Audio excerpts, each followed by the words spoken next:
Bonjour, je vais étudier avec vous dans cette vidéo le chapitre qui a étudié pour la séance d'aujourd'hui sur la structure, enfin passer de la structure d'une molécule à sa polarité. D'accord? Donc on va faire d'abord des rappels de secondes sur les schémas de Lewis et les configurations électroniques, et puis ensuite on ira un petit peu plus loin pour voir comment s'arrangent les atomes et comment ils sont liés au sein d'une molécule, pour au final arriver à la géométrie à 3 dimensions d'une molécule. Donc pour l'instant, on va s'intéresser aujourd'hui au schéma de Lewis et à la construction des molécules. Donc si vous vous rappelez vos cours de seconde sur la configuration électronique d'abord, on verra après le schéma de Lewis. Donc la configuration électronique, ça consiste à savoir comment se disposent les électrons autour d'un atome. Vous devez vous souvenir que les électrons vont remplir des couches électroniques, d'abord les couches les plus profondes, et puis plus on rajoute d'électrons, et plus on va attaquer les couches extérieures. Donc les couches sont numérotées couche 1, couche 2, couche 3, etc.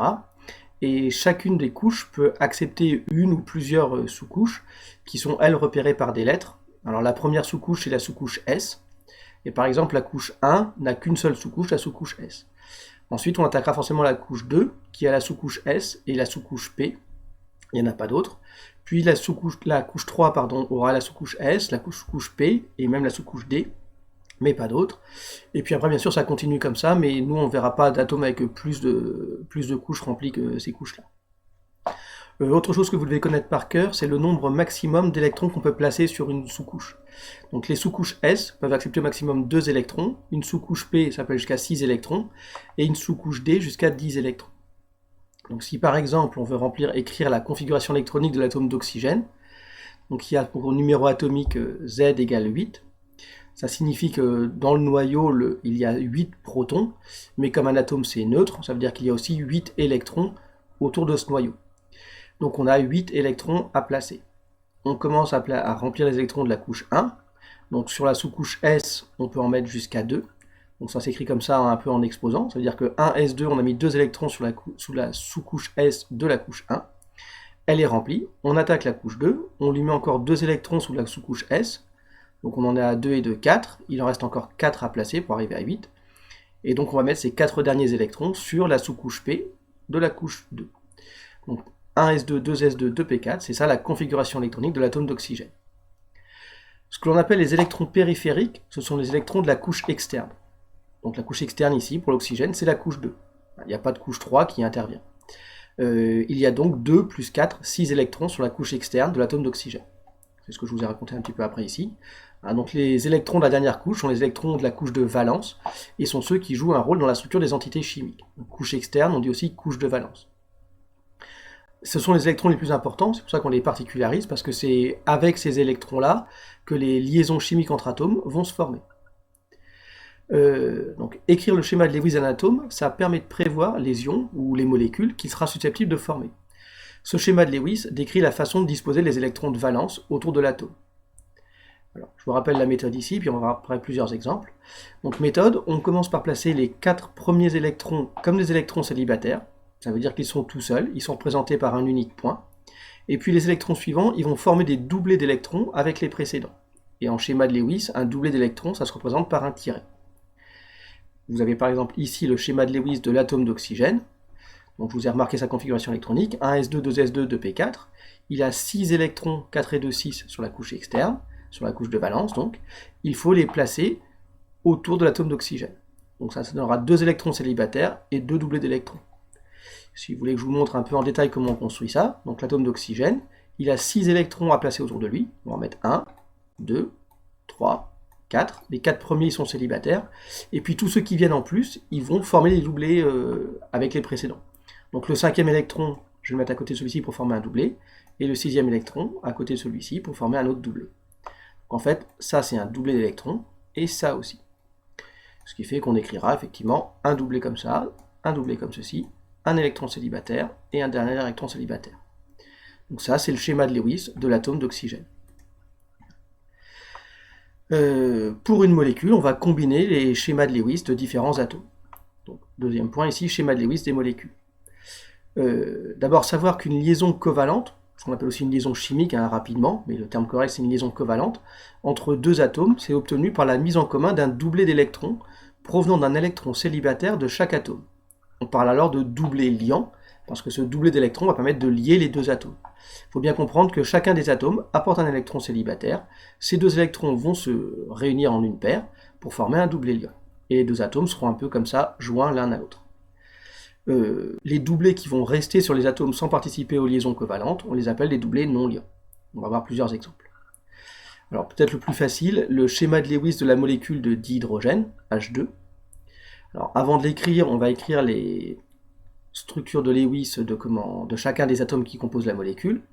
Donc pour pouvoir écrire la structure de Lewis, il faut connaître la configuration électronique. L'hydrogène, son numéro atomique, vous savez, c'est Z égale 1. Donc il n'y a qu'un électron à placer. Donc sa configuration électronique, elle est toute simple, c'est juste 1s1. Schéma de Lewis de l'atome d'hydrogène ici, donc il y a un seul électron célibataire à placer, voilà. Si je prends un autre atome d'hydrogène à côté, je mets encore un H avec un seul électron célibataire. Et si on approche suffisamment ces deux atomes d'hydrogène, ils vont former la molécule H2, et donc la liaison ici, le doublet liant, c'est la mise en commun de cet électron célibataire avec celui-ci. Ils s'associent pour faire une paire de doublets liants. On peut faire un petit peu plus compliqué, le schéma de Lewis de la molécule de dioxygène. Donc, on a déjà vu au-dessus les schémas de Lewis des atomes d'oxygène individuellement, donc à chaque fois deux doublets non liants et puis deux électrons célibataires. Eh bien, cet électron ici avec celui-ci vont former un doublet liant, et puis pareil en dessous, cet électron ici avec celui-ci vont aussi former un doublet liant. Donc entre les deux atomes d'oxygène, on se retrouve avec deux doublets liants, et ça forme ce qu'on appelle une double liaison. Donc ça, c'est le schéma de Lewis de la molécule de dioxygène.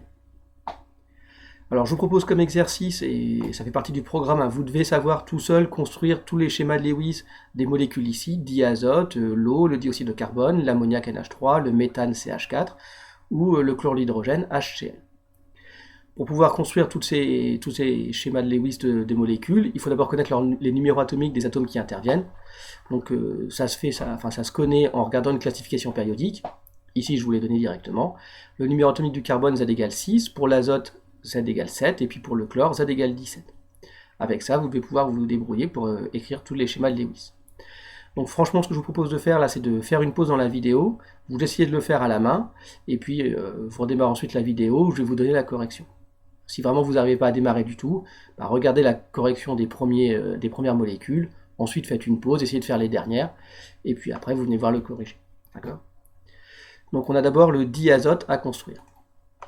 On va effacer ça. Donc le diazote, je rappelle, pour le numéro atomique de l'azote, c'est Z égale 7. Donc sa configuration électronique, sur la couche 1s, on peut mettre 2 électrons. Il en reste 5 à placer. La couche 2s, je la sature avec 2 électrons. Ensuite à 2 et 2, 4. Il m'en reste 3 à placer. Donc sur la couche 2p, je peux mettre les 3 derniers électrons. Ça veut dire que sur la couche de valence, ici, la couche externe, il y a en tout 5 électrons. 2 plus 3. Donc l'atome d'azote, il a 5 électrons à placer autour. On va d'abord placer 4 électrons, les 4 premiers sont toujours célibataires. Le 5e va venir s'associer par exemple avec celui-ci pour former un doublet non liant. Donc l'atome d'azote, son schéma de Lewis, c'est ça. Ici sur le logiciel, je fais des petits ronds. Évidemment, quand on le fait à la main sur une feuille, on fait un point. C'est comme ça qu'on représente un électron célibataire. Ça, c'est le schéma de Lewis de l'atome d'azote. Si je veux la molécule de diazote, donc je vais mettre en regard les deux atomes d'azote, avec chacun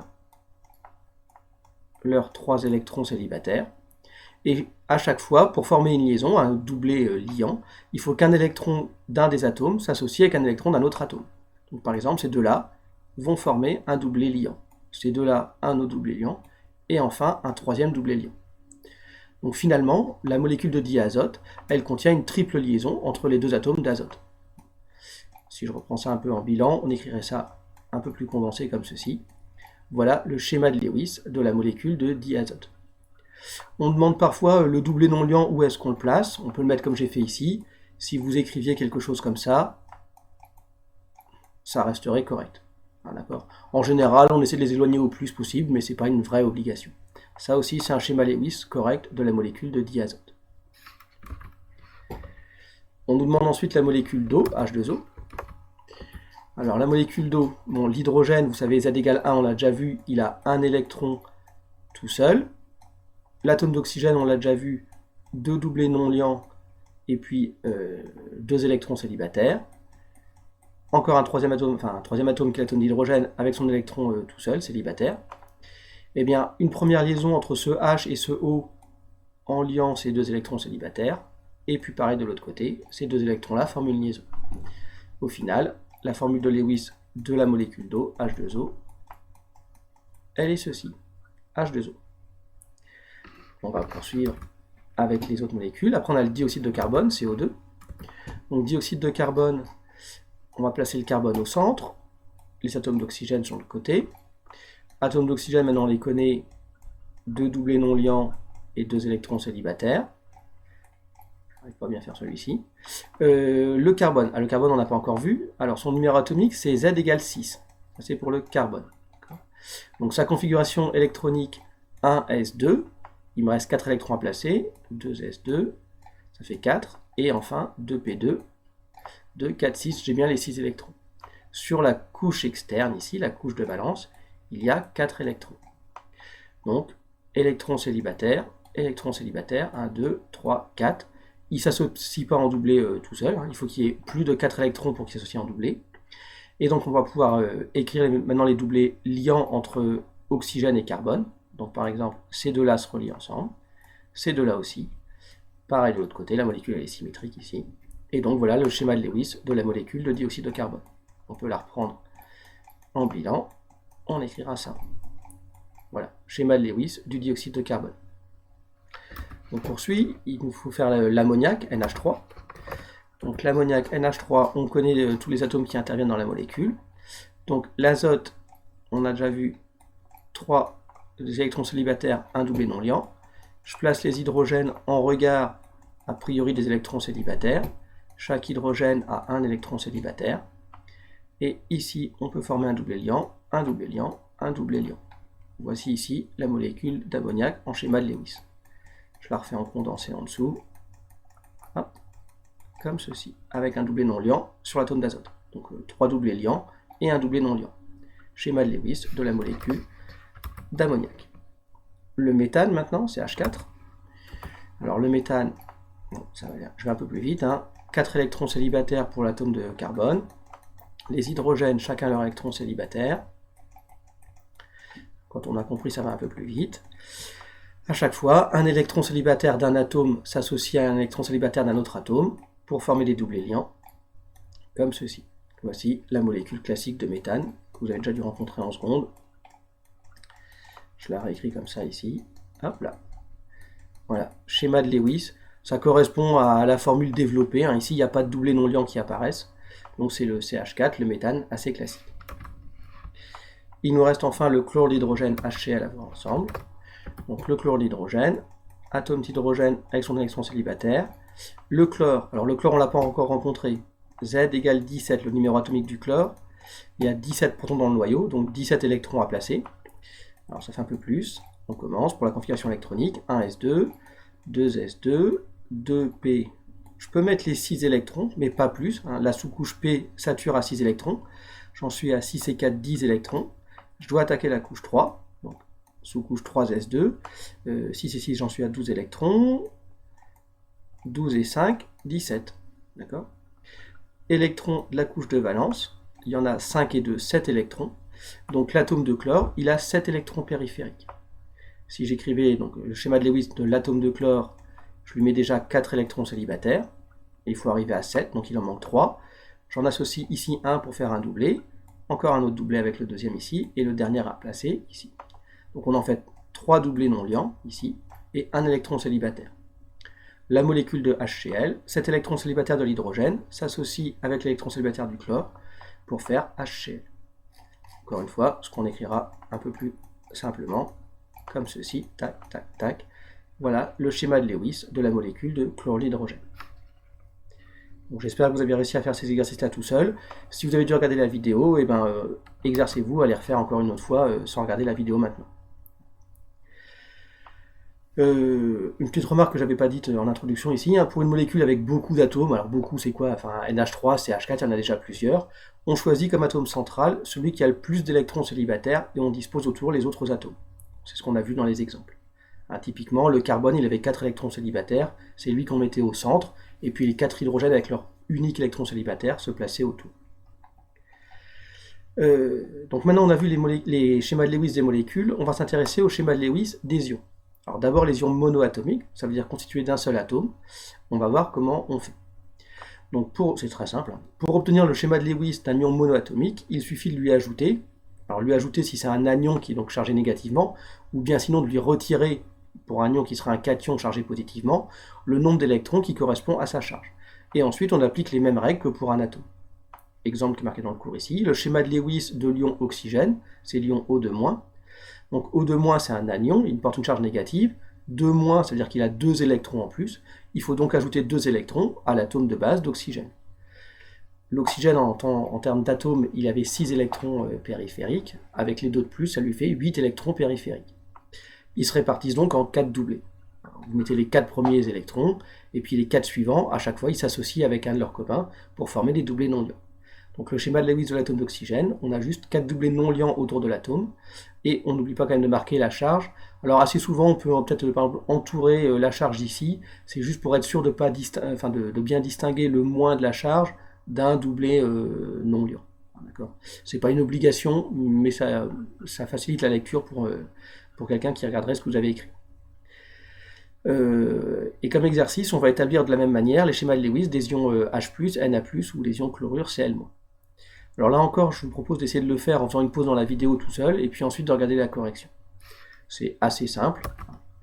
Donc, l'ion H+, l'atome d'hydrogène, il avait un électron célibataire, donc H+, je lui ai enlevé son électron, il n'a plus d'électron, il n'y en a aucun à placer.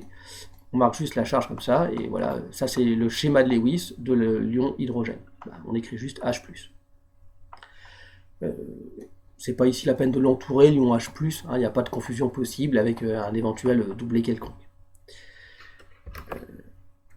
Il y a également l'ion Na+, à étudier.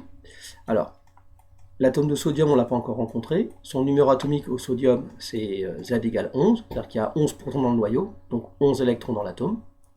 Configuration électronique, on commence à placer les électrons, 1s2, 2s2, 2p. Alors il faut que j'aille à 11, 2 et 2, 4, je peux en mettre 6 sur la sous-couche P qui en accepte 6 et j'en suis pas encore à 11, 6 et 2, 8 et 2, 10. Et j'attaque la couche 3, il me reste un 11e à placer ici, électron, sur la couche 3s. Donc pour l'atome de sodium, il y aurait un électron périphérique, donc un seul électron célibataire. Voilà le schéma de Lewis, juste ici, de l'atome de sodium. Donc l'ion sodium, Na+, on lui a enlevé un électron. C'est comme s'il n'y avait pas ça ici, d'accord. Donc par rapport à l'atome, il a une dernière couche qui n'a aucun électron. Alors c'est un peu bizarre, vous pourriez penser à mettre les 8 électrons qui sont là, mais on se réfère quand même par rapport à l'atome, donc on imagine que la sous-couche, la couche 3 serait attaquée avec 0 électron. Bref, autrement dit, on dessine aucun électron. C'est exactement comme pour l'ion hydrogène qu'on vient de voir juste avant. D'accord. Il n'y a pas d'électron à placer autour de l'atome de sodium dans son schéma de Lewis. Le dernier, le suivant à faire, c'est l'ion chlorure Cl-. Alors, on va le revoir ensemble. On avait vu que l'atome de chlore, il avait 3 doublés non liants et un électron célibataire. Si je m'intéresse maintenant à l'ion Cl-, je lui ai rajouté un électron. Donc je rajoute un électron ici. Voilà, 2 électrons célibataires, mais ils s'associent en doublé. Donc l'ion chlorure, il a simplement 4 doublés non liants autour de lui. Et là, je vais entourer le signe moins pour ne pas le confondre avec un doublé non liant. Mais ça, c'est ici, hop, ce que j'entoure ici, c'est le schéma de Lewis de l'atome, de l'ion chlorure, Cl-. Voilà, c'est tout simple pour les ions monoatomiques. Il nous reste à voir maintenant les schémas de Lewis des ions polyatomiques, ça veut dire constitués de plusieurs atomes. Alors, assez souvent, on vous dessinera la structure et on vous demandera éventuellement de l'expliquer. Je vais essayer de vous dire un petit peu quand même comment ça se construit ce genre de schéma de Lewis. Donc, pour obtenir le schéma de Lewis d'un ion polyatomique, il faut lui ajouter ou retirer le nombre d'électrons qui correspond à la charge de l'ion à un des atomes. Alors, la question, c'est à quel atome, ici, vous voyez, vous avez NH4+, à qui j'ai enlevé l'électron. Est-ce que c'est un hydrogène ou est-ce que c'est à l'azote? Vous le voyez sur ce schéma, c'est à l'azote qu'on l'a enlevé. je ne vais pas vous dire qu'il y a une règle qui est absolue, mais vous pourrez considérer qu'a priori, c'est l'atome central qui perd ou qui gagne les électrons supplémentaires pour former l'ion polyatomique. Donc une fois qu'on a voilà, rajouté ou enlevé des électrons à l'atome central, eh bien on construit le schéma de Lewis exactement comme pour une molécule. On notera alors à côté de chaque atome la charge formelle qu'il possède par rapport à son schéma de Lewis atomique. J'ai écrit voir exemple pour comprendre. Effectivement, en voyant ça, vous allez, en voyant des exemples, je vais vous expliquer tout ça. Donc schéma de Lewis de l'ion ammonium, l'ion NH4+. Donc NH4+, on a globalement retiré un électron à cet ensemble d'atomes. On place l'atome central, l'atome d'azote. Je vais vous le construire complètement ici. Donc, a priori, l'atome d'azote, il était censé avoir 5 électrons. Si je lui en enlève un, il n'en a plus que 4. Les atomes d'hydrogène autour, eux, ils ont chacun leur électron célibataire. Eh bien, on relie à chaque fois un électron célibataire d'un atome au suivant. Et maintenant, c'est quoi que j'appelle les charges formelles? Eh bien, l'atome d'azote ici, il a vraiment en propre à lui seulement 1, 2, 3 ou 4 électrons, alors qu'il est censé en avoir 5 quand il est à l'état atomique. Je remets le schéma de Lewis ici de l'atome d'azote, dans le coin ici en haut à droite. D'accord. Normalement, il a 5 électrons périphériques, vraiment à lui. Ici, il n'y en a que 4, donc il lui en manque un. S'il lui en manque un, il porte une charge plus. Donc voilà, ça c'est l'ion ammonium, NH4+. L'atome d'azote a normalement 5 électrons périphériques, c'est donc lui qui porte la charge formelle positive. Il a un déficit de 1 électron au niveau de sa structure d'ion. Alors, établir de la même manière le schéma de Lewis des ions H3O+, les ions oxonium et les ions HO-, les ions hydroxyde. Petite pause sur la vidéo, essayez de le faire à la main et puis ensuite regardez la correction. Là voici la correction des ions oxonium H3O+, et puis ensuite on verra hydroxyde. Donc H3O+, j'écris directement les liaisons maintenant entre l'atome central d'oxygène et les 3 hydrogènes autour.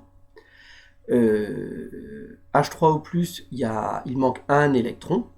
L'atome d'oxygène, on l'avait vu à plusieurs reprises, tout seul, il est censé être comme ça, 2 électrons célibataires et 2 doublés non liants. Donc ici, H3O+, je peux encore rajouter ce doublet-là. Et si je compare l'oxygène ici au sein de l'ion par rapport à l'atome d'oxygène, il a bien un doublé non liant, mais je vois ici seulement 1, 2 et 3 électrons qui seraient des électrons célibataires. C'est comme si j'avais coupé ce doublé ici en enlevant un électron. Je me suis retrouvé avec un truc qui ressemblerait à ça. Un doublé non liant et 3 électrons célibataires. Donc effectivement, cette structure d'oxygène au sein de l'ion, il lui manque un électron par rapport à l'atome, et s'il lui manque un électron, c'est qu'il porte une charge formelle plus.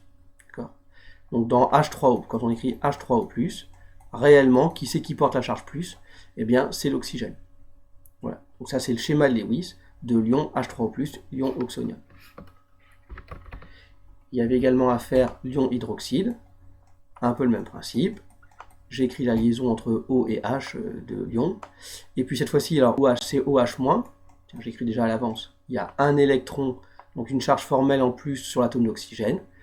Ça veut dire que par rapport, encore une fois, à l'atome d'oxygène qui est censé avoir 2 doublés non liants et 2 électrons célibataires, si je rajoute encore un électron, si j'en mettais un de plus ici, ça formerait un nouveau doublé non liant. Et c'est ce qu'on a sur l'ion hydroxyde. On a 3 doublés non liants. L'électron célibataire de l'oxygène, c'était lié avec l'électron célibataire de l'hydrogène. L'atome d'oxygène, au sein de l'ion, porte une charge formelle négative. Ça, c'est HO-, ion hydroxyde. Voilà pour les ions polyatomiques. Alors, on a presque terminé. Il nous reste à voir ce qu'on appelle la règle de l'octet, que vous avez déjà dû évoquer en seconde, et puis cette notion de lacune électronique. Donc, je dis remarquer, on remarquera, vous pourrez reprendre tous les exemples qu'on a vus dans toutes les structures qu'on a tracées, que chaque atome s'entourait à chaque fois de 4 doublés. Les doublés peuvent être liants ou non liants. Je vous remonte sur le dernier exemple qu'on a vu ici. L'atome d'oxygène, l'oxygène ici, il a bien 1, 2, 3, 4 doublés, 3 doublés non liants et un doublé liant. Donc tous les atomes comme ça, si je refais le carbone du méthane par exemple, encore une fois, je les refais vite fait, le carbone il a bien 1, 2, 3, 4 doublés autour de lui, qui sont 4 doublés liants. On avait croisé l'ammoniac, NH3, l'atome d'azote, il avait un doublet non liant et 3 doublés liants. Donc ça fait bien encore 4 doublés. Et ça, vous pourrez vérifier, ça marche pour tous les atomes. Donc 4 fois 2, ça fait 8, et c'est ça qu'on appelle la règle de l'octet. Un atome va toujours s'entourer de 8 électrons périphériques. Alors pourquoi est-ce qu'ils essaient d'avoir 8 électrons périphériques? Il se trouve que les atomes adoptent ainsi la même structure que les atomes de gaz rares, on dit aussi gaz noble, qui sont particulièrement stables et inertes chimiquement. Ce sont les atomes de la dernière colonne de la classification périodique, néon, argon, krypton, xénon, radon. Tous ces atomes-là, ils ont 8 électrons périphériques, et vous les rencontrerez toujours dans la nature à l'état monoatomique. Ils ne forment pas de molécules, ils ne forment pas d'ions, ils sont très stables chimiquement. On a constaté que c'était grâce au fait qu'ils aient leurs 8 électrons périphériques, c'est ça qui leur confère une particularité de stabilité. Donc quand les atomes, en faisant des molécules ou des ions, se retrouvent avec 8 électrons périphériques, ils sont beaucoup plus stables. Et c'est pour ça qu'ils vont former ces entités-là. Alors, une petite remarque, vous avez peut-être vu évidemment que l'hydrogène, par exemple, il n'a pas 4 doublés autour de lui. Genre, je vous ai menti, il n'y a qu'un doublé ici liant. Bon, c'est un peu l'exception, mais les atomes ayant très peu d'électrons, alors ça marche pour l'atome d'hydrogène, de lithium et de beryllium, les tout premiers dans la classification périodique, ils adoptent la structure de l'hélium. L'hélium, c'est le gaz rare qui est tout en haut à droite de la classification périodique, avec seulement 2 électrons périphériques. C'est ce qu'on appelle parfois la règle du duet, bon, parce qu'il y a 2 électrons. Alors pourquoi est-ce qu'on n'a que 2 électrons et pas 8 électrons? C'est simplement que dans ce cas-là, la sous-couche 1s, elle est déjà saturée, donc parce que S prend que 2 électrons périphériques, enfin 2 électrons on peut mettre seulement sur la sous-couche S, et donc la couche 1 est complètement remplie. Donc c'est un cas un peu particulier, mais c'est juste pour ces 3 atomes de début de classification. Et bien entendu, comme toute bonne règle, il y a des exceptions. Donc il existe des cas où un atome présente un déficit de 2 électrons par rapport à la règle de l'octet. On dit dans ce cas qu'il possède une lacune électronique, on dit aussi une case vide, qui est représentée sur le schéma de Lewis par un rectangle. L'exemple classique que vous verrez cette année, c'est le schéma de Lewis de la molécule de BF3. Donc l'atome de bord ici central, il se lie bien. Bon, j'écris BF3 ou BH3, c'est pareil, enfin ça existe aussi. L'atome de bord se lie à 3 hydrogènes. Ça lui fait que du coup 3 doublés liants. Il lui manque un doublé d'électrons pour satisfaire la règle de l'octet. Ça se note avec un petit rectangle vide comme ça, qu'on appelle donc la lacune électronique, au niveau de l'atome de bord. Alors, en quelque sorte, on retrouve ça aussi sur les ions hydrogène ou les ions sodium, qui n'avaient aucun électron autour d'eux, souvenez-vous. H+, a dit qu'il n'y avait pas d'électrons. On rencontrera parfois cette écriture-là, où on fait un petit rectangle à côté de l'atome d'hydrogène pour montrer que cet ion-là a une lacune électronique. On pourrait faire pareil avec le sodium.